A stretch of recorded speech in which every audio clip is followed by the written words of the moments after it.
సీట్లు లేక ఇబ్బంది పడుతూ ఉన్నారు. ప్రైవేట్ కాలేజీలకు పోవాలంటే లక్షల కొద్దీ డబ్బులు కట్టాల్సిన పరిస్థితి. పీజీ సీట్లకి కోట్లని అంటూ ఉన్నారు. కనుక దీన్ని ఆపమని డిమాండ్ చేస్తూ ఉన్నాం. మీరు ప్రకటించాలి. మీ మంత్రి గారు ప్రకటించారు వైద్య ఆరోగ్య శాఖ అప్పుల్లో ఉందని. ఎందుకో నాకు అర్థం కావడంలే. మీ భాష వ్యాపార భాష. మీరు రాజకీయాలని వ్యాపార దృష్టితో చూస్తారు. మీరు రాజకీయాలని పరిపాలనని ప్రజల దృష్టితో చూడాలా, ప్రజల సంక్షేమ దృష్టితో చూడాలా. అది కావాలంటే మీ పూర్వ ముఖ్యమంత్రులు, ఇంతకుముందు కూడా మాట చెప్పాను నేను, కావాలంటే మీ పూర్వ ముఖ్యమంత్రులను కూర్చోబెట్టుకొని మాట్లాడండి. ఎవరైతే ఉన్నారో ఇంకా ముఖ్యంగా రీసెంట్గా జగన్మోహన్ రెడ్డి గారిని కూర్చోబెట్టి మాట్లాడుకోండి. మీరు అక్కడ తప్పేం లేదు. ఆ ప్రతిపక్ష హోదా ఇస్తే, ప్రధాన ప్రతిపక్ష హోదా ఇస్తే ఇటువంటి మంచి మాటలు మీకు చెప్తారు కదా. మంచి మాటలు వినాల్సి వస్తున్న భయంతోనే మీరు దాన్ని ఏం మాట్లాడకుండా చేస్తారు. సో ఈ మంచి మాటలు చెప్తా ఉన్నాం. మేము ఇచ్చిన వాగ్దానాన్ని నిలబెట్టుకొని, మాట నిలబెట్టుకున్న వ్యక్తిగా నిలబడమని కోరుతా ఉన్నా. మా ముఖ్యమంత్రి మాట నిలబెట్టుకోవాలని కోరుతా ఉన్నా. నాకు బాగా గుర్తుంది, విశ్వసనీయత గురించి చర్చ జరిగినప్పుడు ఉమ్మడి రాష్ట్ర అసెంబ్లీలో రాజశేఖర రెడ్డి గారు చెప్పిన పదాలు మర్చిపోయినా కానీ అర్థం ఇదే. విశ్వసనీయత నీకు నాకు పోటీ పెడితే అని అన్నాడు ఆఖరికి. గుర్తెచ్చుకోండి. ఇద్దరు బహుశా రాజకీయాల కాంగ్రెస్ పార్టీలో ఉన్న ఇద్దరు ఫ్రెండ్స్ కూడా మీరు ఆఖరికి. కనుక విశ్వసనీయత సాధించడం అంటే ప్రజల పక్షాన నిలబడ్డం, వాళ్ళు అడిగినా అడగకపోయినా మేలు చేయడం, వాళ్ళ ముందుది లాగేసుకోవడం కాదు. కనుక ఇటువంటి దుర్మార్గమైన ఆలోచనలకి మీరు పోవద్దండి. తీవ్రంగా వ్యతిరేకిస్తూ ఉన్నాం. ప్రజల పక్షాన మిమ్మల్ని నిలదీయడానికి ఏమాత్రం కూడా మేము ఆలోచించడం లేదు. మీరు చేయాల్సిందే. నిరుద్యోగ యువతీ యువకులకు మీరు ఉద్యోగాలు ఇవ్వాల్సిందే. మీ ప్రభుత్వం గట్టిగా ఆలోచించాలా. మొన్న ఏదో పెద్ద సన్నాయి నొక్కులు మన పెద్దగా మాట్లాడారు మీరు. విశాఖ ఉక్కు ఫ్యాక్టరీని బతికిస్తూ ఉన్నాం, డబ్బులు ఇచ్చినామని 800 మంది కాంట్రాక్ట్ ఉద్యోగస్తుల్ని తీసేశారాడ. ఏం చేస్తున్నారు మీరు? చప్పట్లు కొట్టుకొని బాజాలు కట్టుకున్నారే. ఉద్యోగాలు కల్పించేస్తామని చెప్పినా మీరు 20 లక్షల ఉద్యోగాలు, 4 లక్షల సంవత్సరం ఉద్యోగం ఇవ్వకపోతే 3,000 రూపాయలు ప్రతి నిరుద్యోగికి. అబ్బా ఎంత బాగుంది వినడానికి మాట. ఇది నిలబెట్టుకుని అడుగుతా ఉన్నాం. ఆంధ్రప్రదేశ్ ముఖ్యమంత్రి, కూటమి పెద్దలు ఇచ్చిన మాట ఇంచి కూడా పక్కకు పోరయ్యా అని. ఎందుకంటే భయం వేస్తుంది మీకు.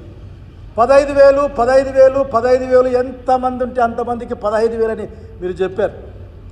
మొన్నేమో తల్లికి ఇస్తాం, తల్లికి 100 అని మాట్లాడుతున్నారు. అంటే తల్లి ఒకతే ఉంటుంది. 3 పిల్లలున్న ఒక్క తల్లికే ఇచ్చే ప్రయత్నం ఇది. పైగా ఇంకో భయం కూడా ఉంది నాకు. ఎందుకంటే మీరు ముఖ్యమంత్రి గారు ఖండించాలి ఆ విషయాన్ని.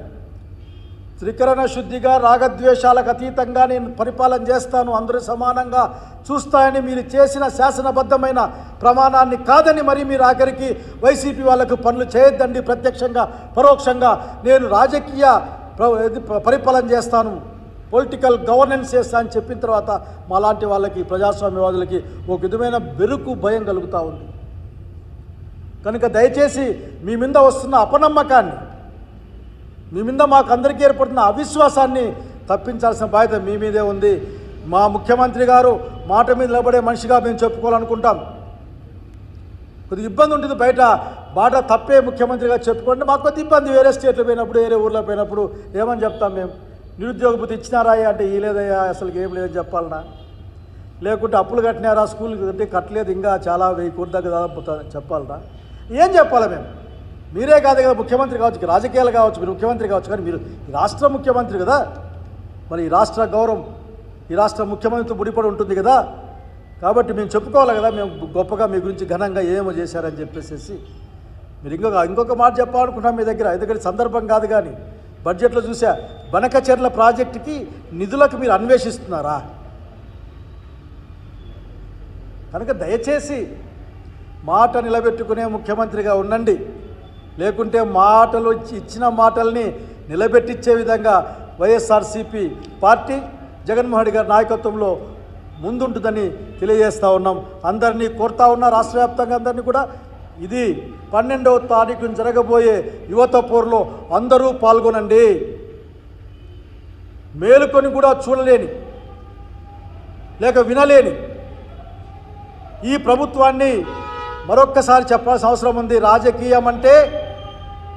రాజకీయం అంటే వ్యాపారం కాదు, పరిపాలన అంటే వ్యాపారం కాదు. ఇక్కడ చేసే స్కూళ్ళు, హాస్పిటల్స్ ఇవన్నీ కూడా సంక్షేమంలో భాగమైన సంగతి గుర్తు చేసే విధంగాను, పిల్లలకి ఇచ్చిన నిరుద్యోగ భృతి మాట నిలబెట్టుకోవడానికి ముందుకు కదిలే విధంగాను ఈ రాష్ట్ర ప్రభుత్వం పైన, ప్రత్యేకించి రాష్ట్ర ప్రభుత్వంలో ప్రధానమైన నాయకులుగా ఉంటున్న ముఖ్యమంత్రి చంద్రబాబు నాయుడు గారి పైన, డిప్యూటీ సీఎం గారు పవన్ కళ్యాణ్ గారి పైన, అట్లాగే I cannot say from the BJP Purandeswari గారి పైన, అధ్యక్షులపైన ఉంటుంది అన్న సంగతి మరొక్కసారి ఆ బాధ్యత మీదే అన్న సంగతి గుర్తు చేస్తూ, మాట నిలబెట్టుకునే మా ముఖ్యమంత్రిని చెప్పుకునే అవకాశాన్ని మాకిమ్మని నేను కోరుతా ఉన్నాను.